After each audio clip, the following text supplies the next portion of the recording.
pedir para todos, então, sentarem confortavelmente nas cadeiras, colocando os pés no chão.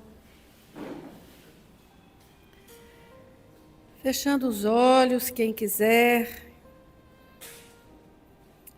E nos conectando com a equipe espiritual que dirige essa casa.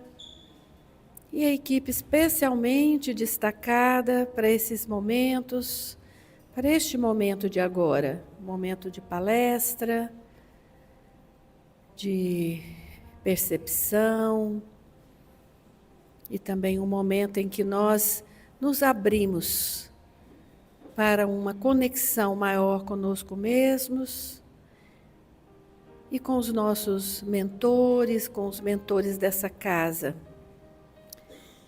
E em nome do nosso Mestre Jesus, nós damos por iniciado mais esse momento, dizendo graças a Deus e graças a Jesus, que assim seja.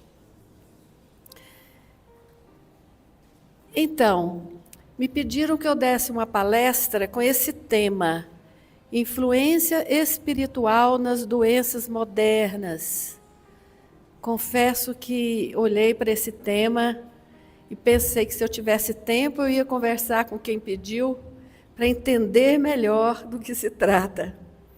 Mas eu penso que cada pedaço desse tema nos traz questões importantes, complexas. Quando nós falamos de influências espirituais, é comum que a gente pense que aqui nós estamos falando apenas dos espíritos. Como é que a espiritualidade, os espíritos, quando a gente fala espíritos, muitas vezes estamos nos referindo aos espíritos desencarnados. Qual é a influência desses espíritos sobre nós? Podemos interpretar assim. Também doenças modernas, eu fiquei pensando, quais seriam essas doenças modernas? Então eu resolvi ampliar a temática e nós vamos falar sobre espiritualidade, sobre influências, sim, espirituais, não só de lá para cá, mas considerando que nós somos seres espirituais, vivendo uma experiência aqui no plano terrestre, então nós podemos também interpretar e conversar a respeito das influências que a nossa dimensão espiritual impacta, provoca, não é? No nosso adoecimento físico e mental. Esse que somos nós, corpo, mente, espírito, enfim. Vamos seguindo adiante.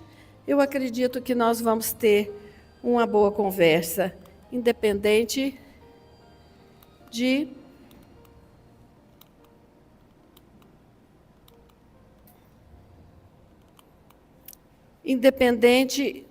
nos determos num aspecto só do tema.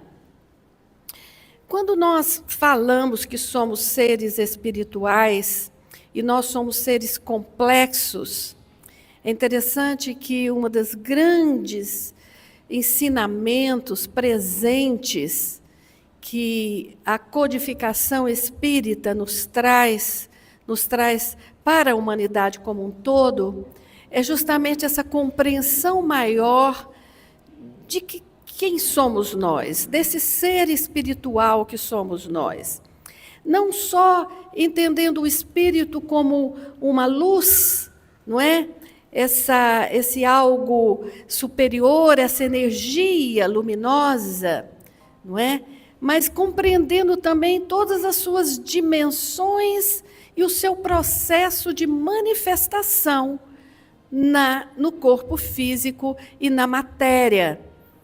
E hoje nós sabemos que quando falamos de matéria, nós não estamos falando apenas daquilo que é visível, que é palpável, porque nós sabemos que tudo é energia e que a matéria também é energia. Então nós estamos falando de questões que são complexas.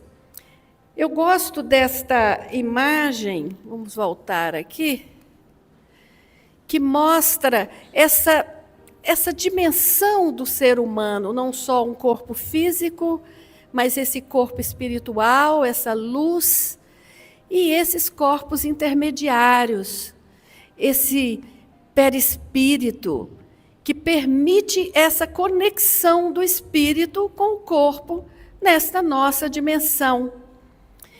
Então, quando nós entendemos que somos esse complexo energético de luz, de manifestação, e quando nós também, com uma grande contribuição da doutrina espírita, compreendemos que somos seres que já vivemos muitas vidas e que estamos vivendo mais essa e muito provavelmente teremos outras, ou seja, a questão da reencarnação nos traz, então, uma compreensão maior ainda do que somos nós, dos nossos processos, das nossas doenças e do nosso processo também de cura.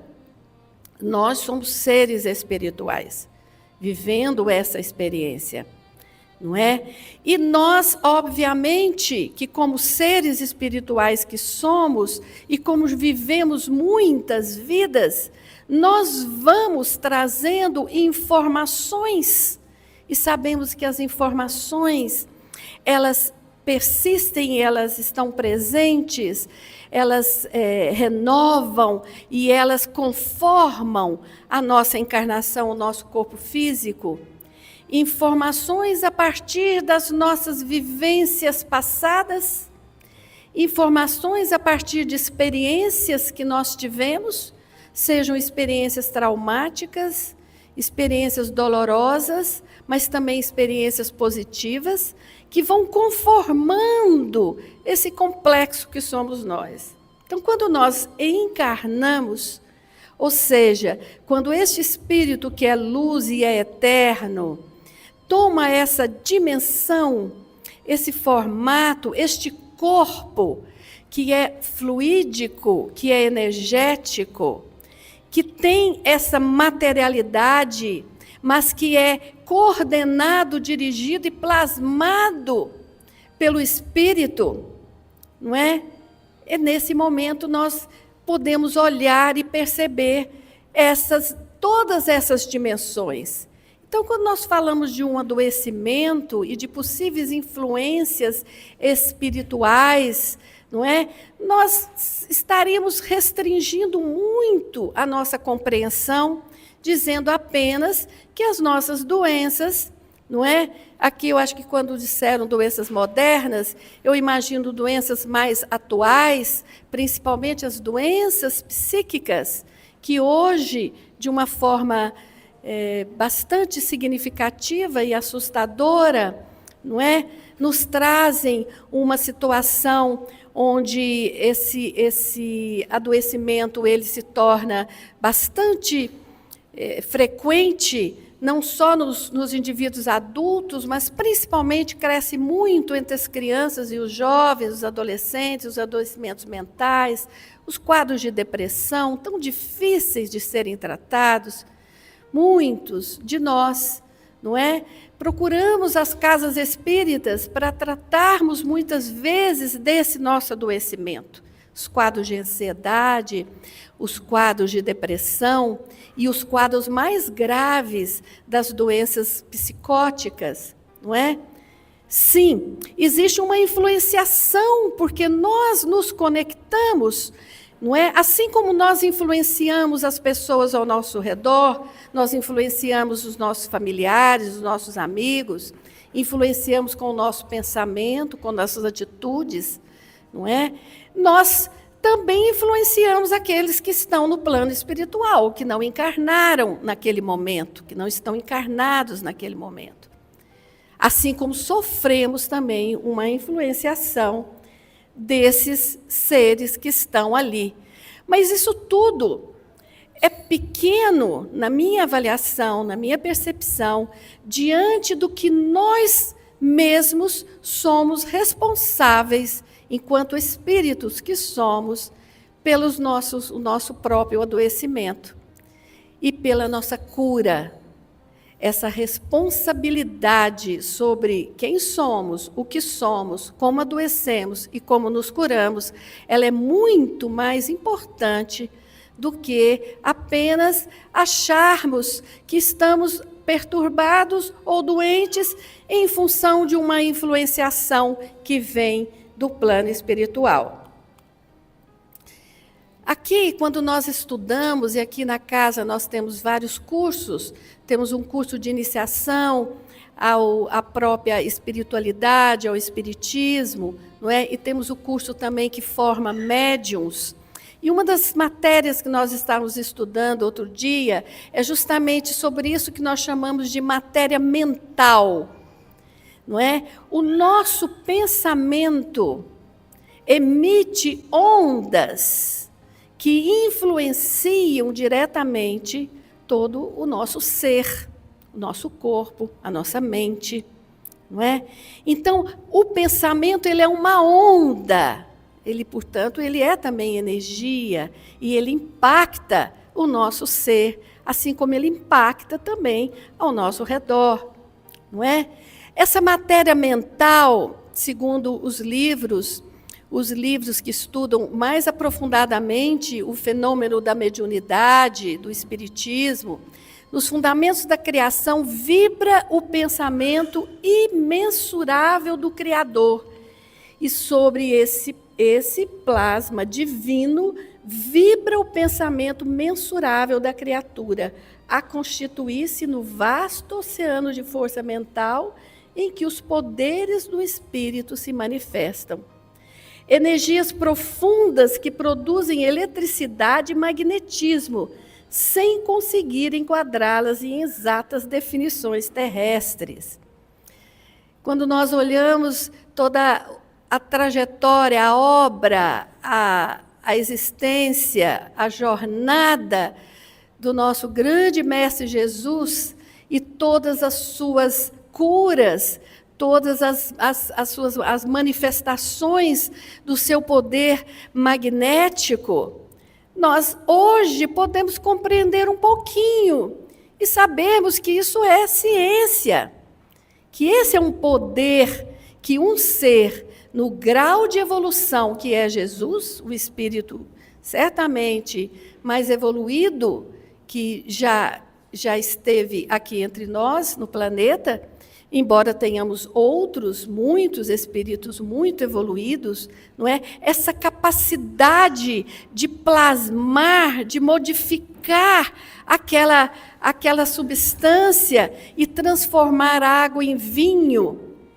como foi necessário naquela ocasião, não é? De curar os cegos de nascença, não é? De tratar pessoas com doenças incuráveis, graves. Isso é um magnetismo, isso é uma capacidade, um poder que nós sabemos que é possível, que existe, não é?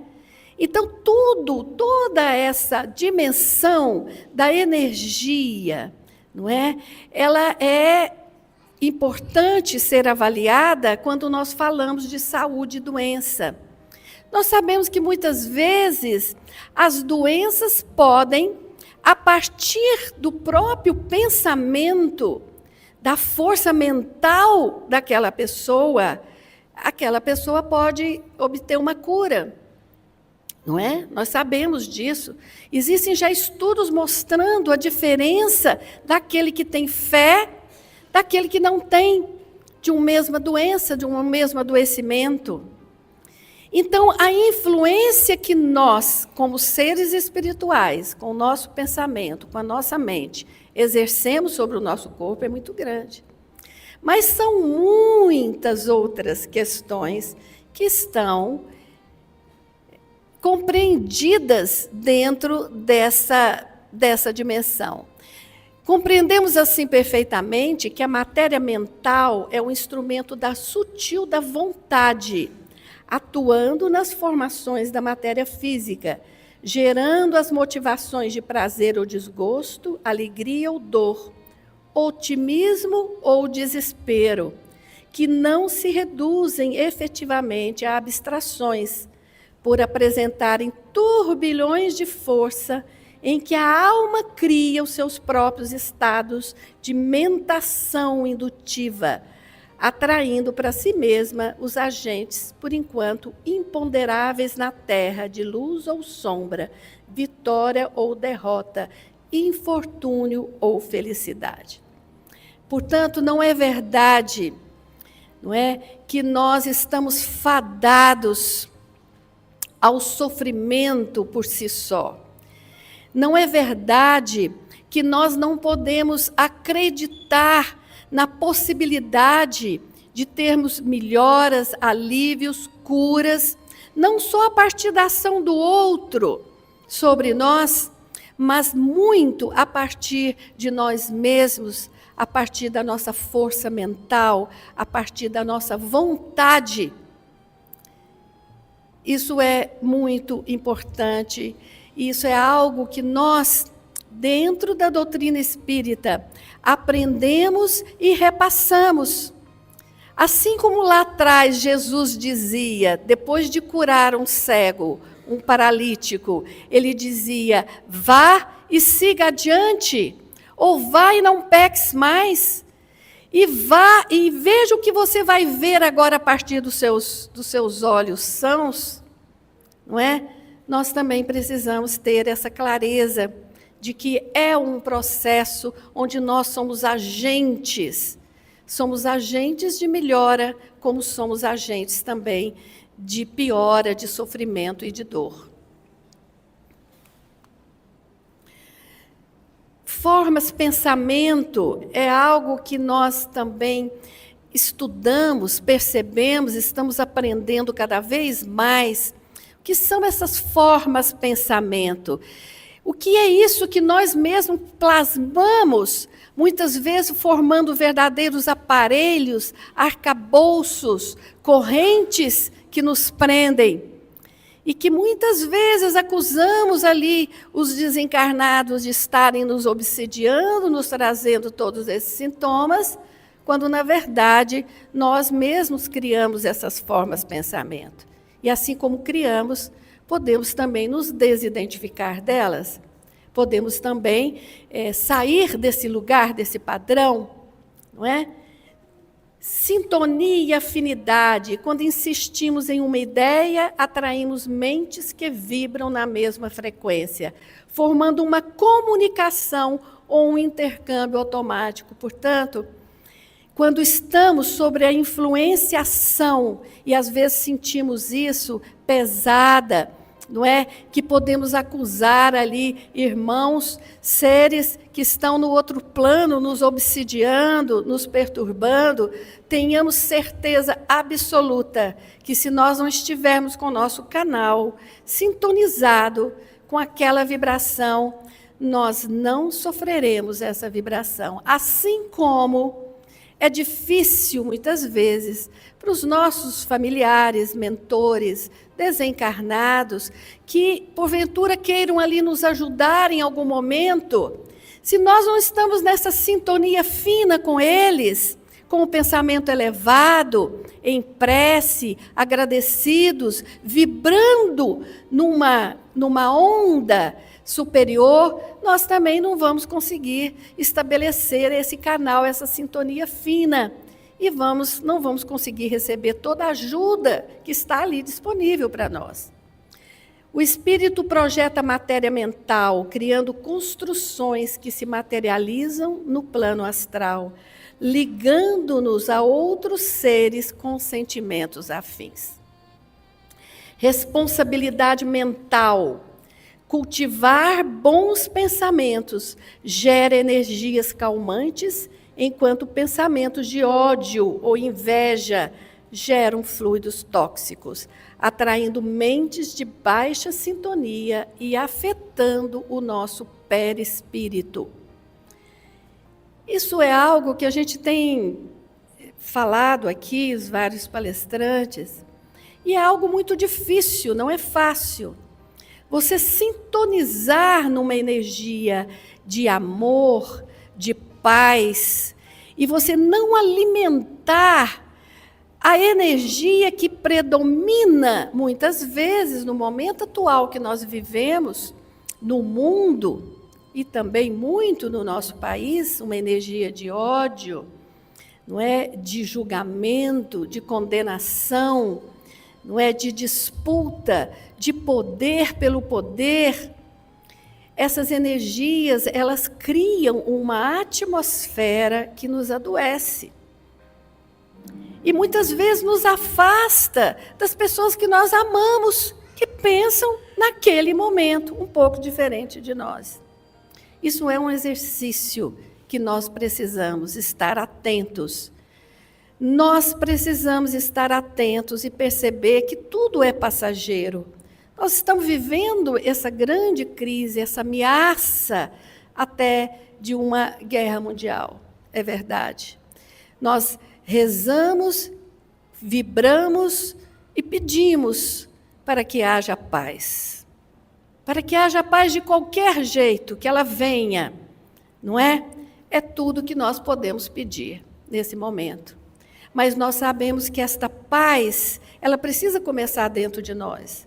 Porque nós só temos guerra, nós só temos esse campo de ódio, porque, de uma certa forma, essa vibração é possível. Ela está existindo, esse campo mórfico, que é um desenvolvimento brilhante de cientistas da biologia, que falam sobre os campos mórficos, os campos que dão uma forma.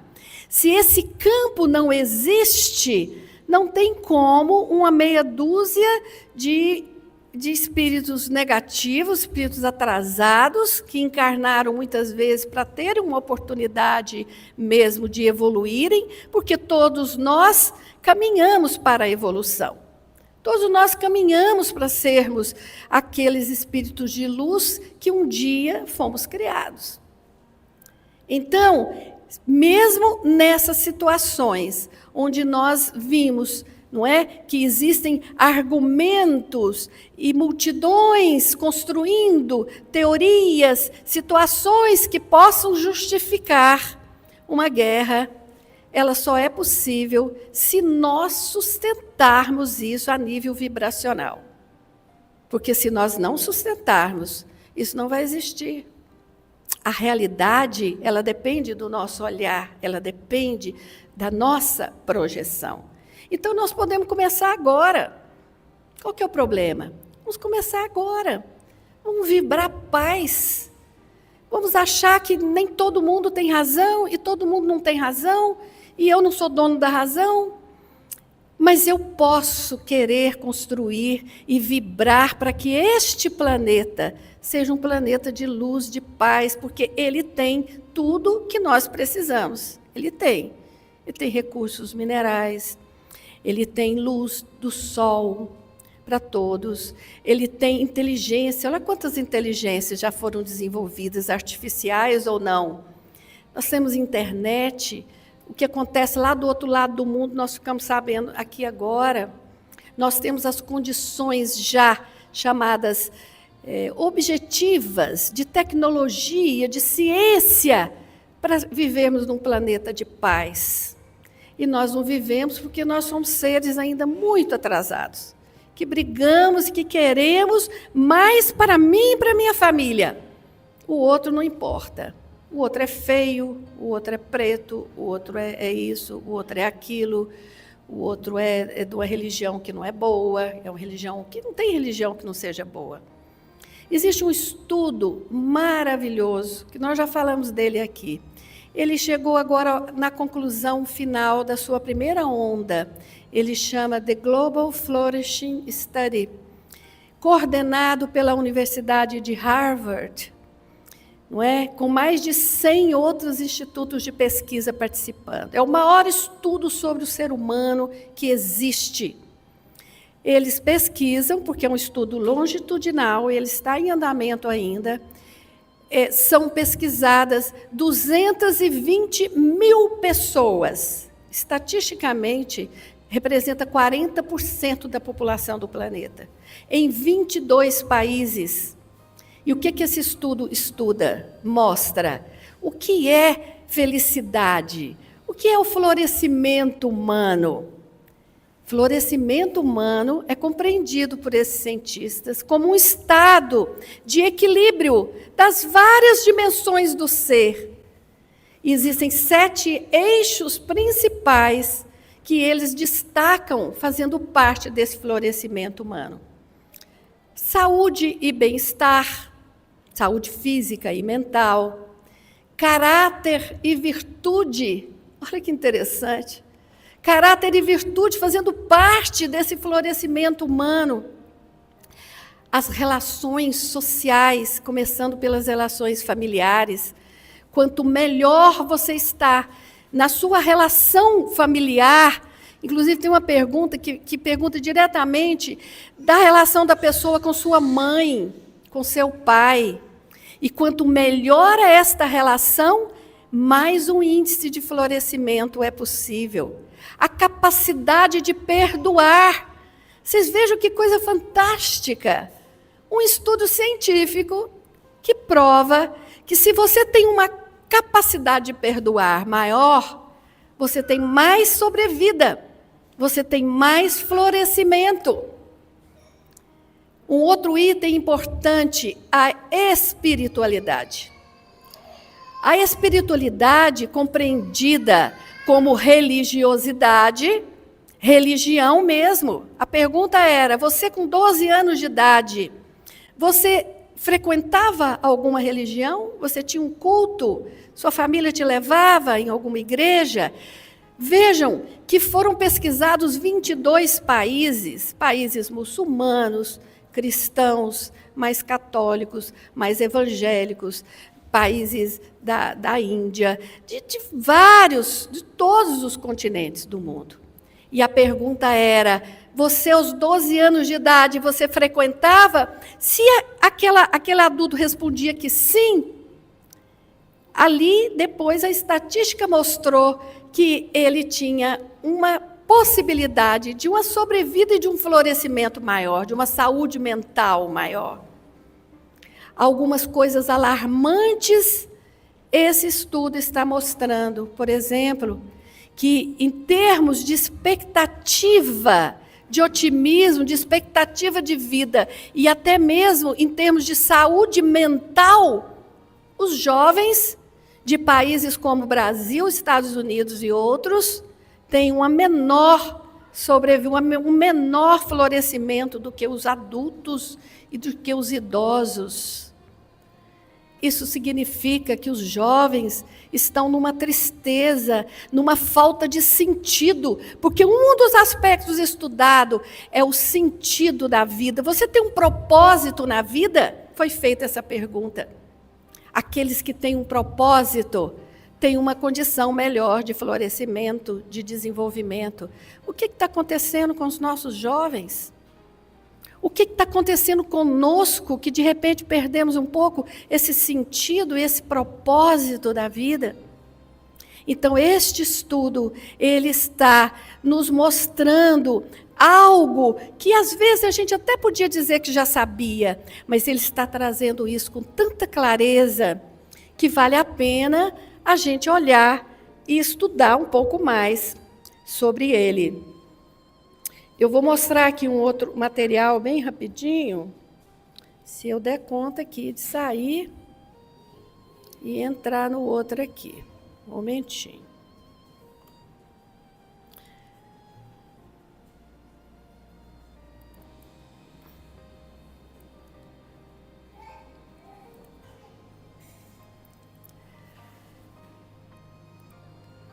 Vou passar bem rápido. Isso até de uma aula que eu dou no outro lugar, mas que eu achei interessante, eu vou passar rápido aqui para vocês. Sobre adoecimento e cura, não só essa visão mais espiritual, espírita, mas uma visão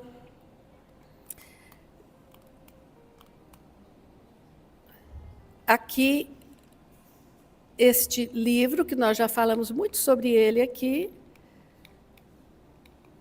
Um momentinho, pessoal.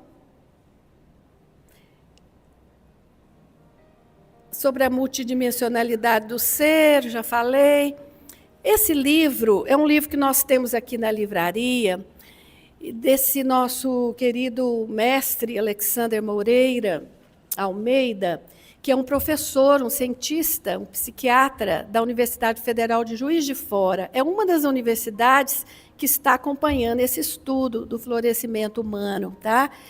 Esse livro, a partir desse livro, inclusive, ele ganhou um prêmio, que é o maior prêmio da Academia Psiquiátrica dos Estados Unidos, que estuda a questão de espiritualidade. Porque, a partir desse estudo, há uma comprovação de que a vida permanece depois da morte. A consciência segue viva após a morte. É um livro que vale a pena. Nós temos ele aqui na nossa livraria. Aquilo que eu disse de sermos seres humanos vivendo uma experiência espiritual, quem primeiro falou isso não foi nenhum espírita, foi um padre católico brilhante, um filósofo da igreja, Teilhard de Chardin. Ele diz exatamente isso. Não somos seres humanos vivendo uma experiência espiritual, nós somos seres espirituais vivendo uma experiência humana. Aqui um pouco sobre ele. Rapidinho aqui, um grande cientista também, que fala sobre o ser humano, que criou uma abordagem que se chama psicossíntese. Dr. Roberto Assagioli foi contemporâneo de Freud e de Jung, é um dos co-criadores da ideia do inconsciente coletivo. E que, interessantíssimo, hoje no plano espiritual, Roberto Assagioli é um dos mentores de Joana de Ângeles, esse espírito que se comunicou muitos anos através de Divaldo Pereira Franco e que sistematizou o que a gente chama de uma psicologia espírita. Justamente, Roberto Assagioli é citado por Joana de Ângeles. Tem um momento no plano espiritual que ela diz: teremos agora uma palestra com o nosso querido Roberto Assagioli e sua abençoada psicossíntese. Não vai dar tempo, eu vou mostrar para vocês rapidinho essa ideia de Roberto Assagioli a respeito do ser humano nas suas várias dimensões. Vejam que interessante esse diagrama do eu, e se você observar bem as cores, você vai perceber aqui já uma compreensão que Roberto Assagioli tinha. Ele teve um período grande no Oriente, na Índia, e aqui você vê que são as cores dos chakras, não é? Tá certo? Do 1º ao 7º chakra. E Roberto Assagioli fala que nós temos essa configuração e que essa constituição biopsíquica do ser. Um inconsciente coletivo, esse número 7, e o número 1, que é o inconsciente inferior, inconsciente médio, superior. No centro, ali, no campo, no centro do inconsciente médio, você tem o campo da consciência, e você tem esse ponto central, que ele chama de self, alguns chamam de eu real, que se comunica diretamente com o número 6, que é onde ele coloca o ser, o eu superior. Isso, vocês imaginem que isso foi uma verdadeira revolução no campo da psicologia, da psiquiatria, não é? Onde este ser fala sobre essas várias dimensões. E qual que é o grande trabalho da psicossíntese? É trazer para o campo da consciência não só aquilo que está no nosso inconsciente inferior, as nossas pulsões atávicas, não é? Aquilo que nos liga muito mais aos animais irracionais do que realmente ao homem, não é? Aquilo que a gente ainda nos prende, por exemplo, da inveja, das coisas do ego, não é? E isso é importante que isso seja identificado para que possa depois ser transformado e desidentificado. Mas também Roberto Assagioli fala que nós precisamos trazer aquilo que é luminoso em nós, que está lá naquele ponto 3, aqueles momentos nossos mais luminosos, momentos religiosos, o momento que nasce um filho, não é? Um momento de uma entrega amorosa, não é? Então, esses momentos que nos elevam para uma dimensão superior, eles também precisam ser trazidos para o campo da consciência, e assim nós vamos poder evoluir de uma forma muito verdadeira. Ele fala também sobre a fisiologia da psique, trazendo aqui um item que é interessante, que é um contraste com a psicanálise mais tradicional, quando ele fala da importância da vontade. É algo que na ciência espírita, na psicologia espírita também nós falamos muito. Os núcleos da vontade, nem tudo são pulsões que nos levam inexoravelmente para um comportamento. Nós temos também os núcleos da vontade e nós podemos acionar em nós essa vontade e transformar esse nosso futuro, não é? Transformar a nossa vida. O princípio fundamental da vida psíquica, segundo a Sadioli, ele diz que nós somos dominados por tudo aquilo que o nosso eu se identifica e podemos dominar e dirigir e utilizar tudo aquilo de que eu me desidentifico. Nós temos a opção entre escravidão e liberdade. Como é que nós vamos fazer tudo isso? Como é que nós vamos identificar, então, esse nosso lado do nosso inconsciente inferior? Através dos estudos, não é? Através da reflexão, da meditação, através de uma religião, tá certo? Através de práticas que vão acionar em nós esses núcleos, ouvindo um pouco mais o outro. Às vezes um irmão, fala coisas pesadas para a gente, mas se nos ama, você pode, depois que passar a raiva, você pensar assim, será que isso que ele disse não tem uma verdade? Será que eu não preciso também ficar atento a isso? Enfim, nós temos inúmeras possibilidades de crescimento, mas esse crescimento, ele vem a partir de uma coragem, de uma vontade, de uma humildade, de olharmos para nós mesmos e reconhecermos as nossas dificuldades. Humildade, principalmente. Humildade de fazer uma terapia, humildade de fazer um tratamento, de escutar a outra pessoa, não é? De sair desse lugar que às vezes a gente se coloca, de que nós somos os únicos donos da verdade, não é? Então, isso nos atrapalha muito. Estamos caminhando para o final aqui. O ato da vontade na psicossíntese. Roberta Sadioli fala sobre um eu estável mais permanente, um bom nível de autoconsciência, uma consciência suficiente de como somos feitos e de como funcionamos. Eu gosto muito disso que ele fala, de nós sermos o maestro da orquestra que somos nós. Roberta Sadioli disse que nós podemos nos comparar a uma orquestra.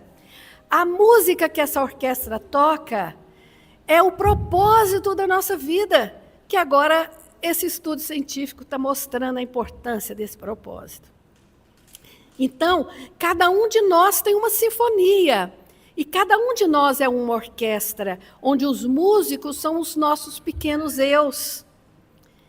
Às vezes um pequeno eu está tomando conta e quer ser o maestro.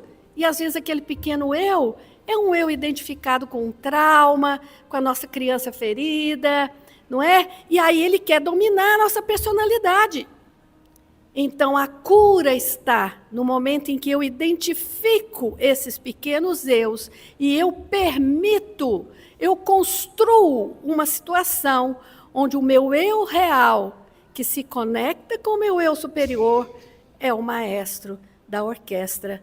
E assim, a sinfonia que nós viemos aqui tocar nesse mundo, que é o nosso propósito de vida, vai se manifestar.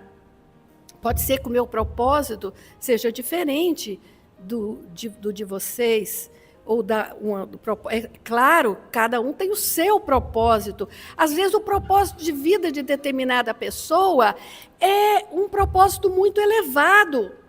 Muitas vezes de ser um dirigente, de ser um líder, não é? E ele precisa cumprir esse propósito. E ele certamente veio com condições de cumprir esse propósito. Mas às vezes o nosso propósito de vida é muito simples. É sermos uma boa pessoa, não é?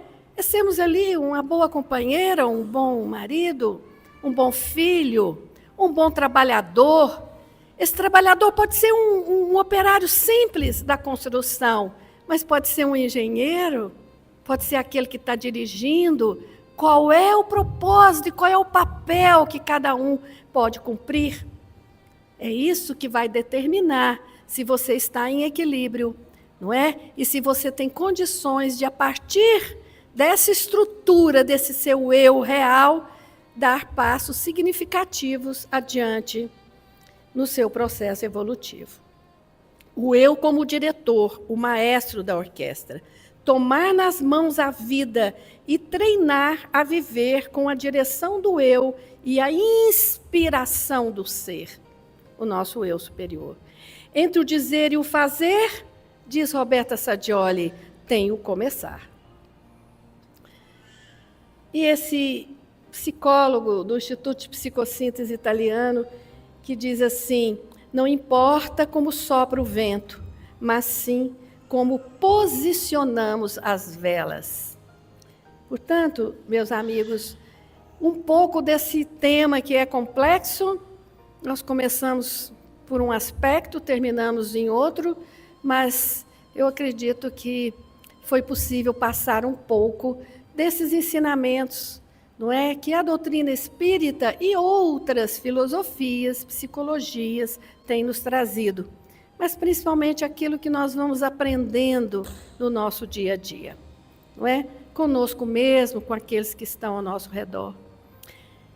Então, nós vamos agora para um outro momento, que é o momento onde nós nos entregamos para esse lado mais espiritual, propriamente dito, em que nós nos permitimos... Só um minutinho, vamos apagar aqui a luz. Onde nós nos conectamos com esse nosso eu superior, os nossos anjos da guarda, e nos permitimos receber por parte dos médiuns essa transmissão de fluidos energéticos. Vamos receber este passe, nos sentindo merecedores desta dádiva. E assim nós vamos concluindo nosso momento da noite, da palestra e do passe.